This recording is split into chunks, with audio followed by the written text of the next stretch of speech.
Some of us still have a lot of deschooling to do, right? And even when we've done a lot of that, we might find that we really like having a plan when it comes to our kids' education. We may be big planners in all areas of our lives. So making plans about something this important, well, that might be right up your alley. People often wonder what they'll do all day with the kids without a curriculum, and they begin to look for or create some kind of plan. So I have a solution for you.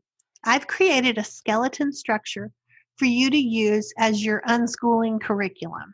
You get to decide how much or how little of it you do in any given day.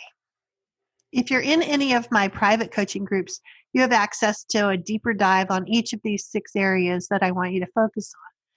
But I'm going to give you the 6 unschooling curriculum topics right here. And no, they're not related to subjects or even academics. Don't avoid subjects if they weave in there naturally, but they aren't the focus. Actually, reading, math, history, science, all the familiar subjects will wind through it all pretty effortlessly. Because that's the thing, subjects that are useful to the learner, to all of us really, show up in the real world, the world your unschooled child is living in. Your child will move toward them and need them to do the things they want to do. But here's the difference though. With the school approach, the teacher pushes an unnatural balance of all the things a person could possibly need as an adult someday. How much did you really retain? How much did you never use? Unschoolers take the opposite approach. We start with the learner. That's the one who matters the most since it's their learning process after all. The learner begins with wanting to do something. Then they notice they need to gather some specific skills to pull that off. That's where we'll see relevant subjects pop up. And even better, because they're in context, they'll be more valuable to your little learner, and your child will remember the information. Instead of all the data that got left on the cutting room floor, so to speak, when schools tried to flood the students with all the potentially useful data that they could someday need.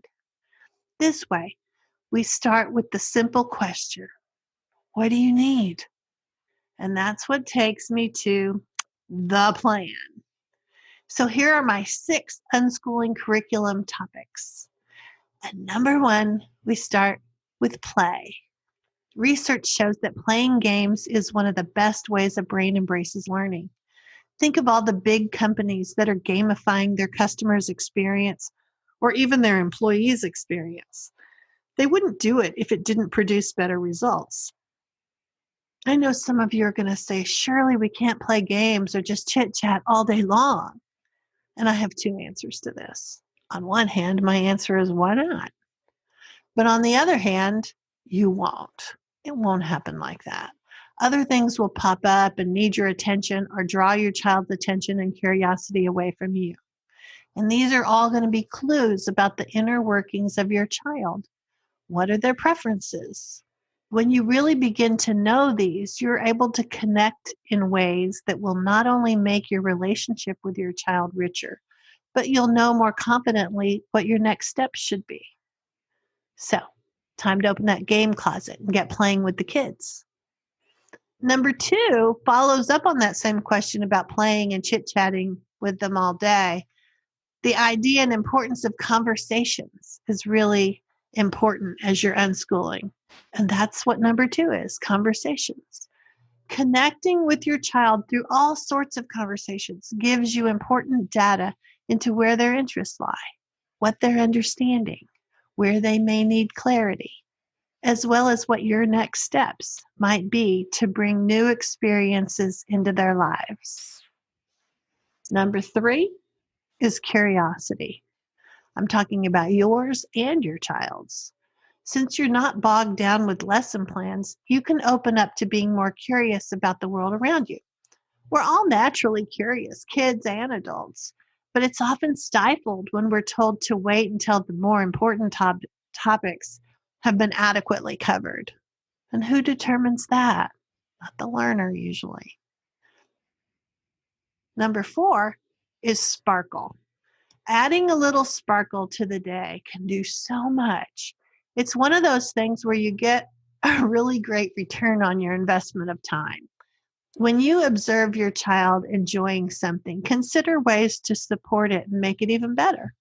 They may or may not love your suggestion, but you'll show them that their interests are important to you and you value them. And if they do love your suggestion, the memory will be even richer. Number 5 is parent education. Parents who choose this more unconventional educational approach will want to read more about how it actually works. You're definitely swimming upstream, so strengthening your own foundation will be so helpful in the long run. Keep learning. Articles, videos, podcasts, chatting, whatever style of gaining information works best for you. And number 6 is get support. Find local unschoolers or relaxed homeschoolers. This is the way to go. Connecting online with other like-minded parents can be really helpful when you hit a bump in the road and you wonder how others got through it. You really are not alone. So, if you're going to create a truly individualized unschooling curriculum, these are the threads to weave through your daily life experiences. So remember, number 1 was play. Number 2 was conversations. Number 3, curiosity. Number 4, sparkle. Number 5, parent education. And number 6, get support. So I'll be in touch with you again next week. Reach out if you need unschooling resources or support. Enjoy your families and be safe.